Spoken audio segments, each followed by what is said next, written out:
Écoute, c'est un match contre un adversaire. قال لك مباراة مهمة ضد منافس اللي صاروا 3 سنوات لعيبة يلعب مع بعض، فريق يقاتل في الملعب، لكن احنا ماشيين هناك باش مأمنين بحظوظنا باش نرجعوا ب3 نقاط باش نفوزوا في المباراة. قال لك مش سوء حظ هذاك، هي أغلاط، احنا قمنا بأغلاط في بعض الحالات، معناها أغلاط بدائية. تعرف باش تلعب في الشامبيونز ليج اذا تغلط اغلاط تسجل فيك اجوال.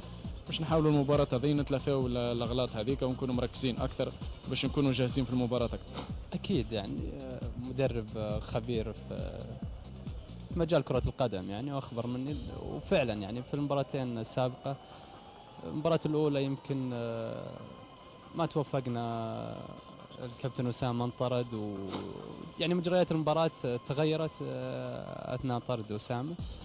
في المباراة الثانية تقدمنا وسوينا أخطاء سهلة يعني المفروض ما كنا نرتكبها، طبعا نتحملها كلنا كمجموعة، لأن بياض الله وجيههم الشباب ياما شالونا في يعني في مباريات كثيرة، فالخطأ خطأ الجميع.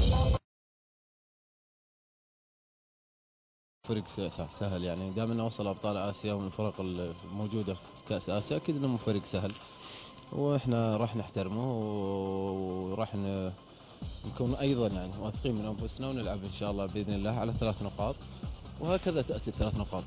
زي ما قال المدرب انا اعتقد انها مباراه مفترق طرق.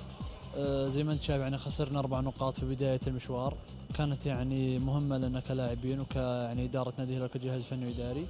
زي ما قلت لك يعني مباراة الشباب الإماراتي يعني فريق متطور صراحة، تطور يعني لافت السنة ذي، مقدم مستويات يعني جميلة، وبإذن الله إن شاء الله احنا عازمين على إن شاء الله نكسب ال3 نقاط.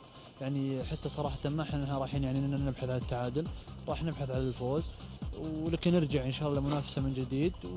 والمدرب ما كذب بكلامه انه يعني فريق متجانس يعني من فترة.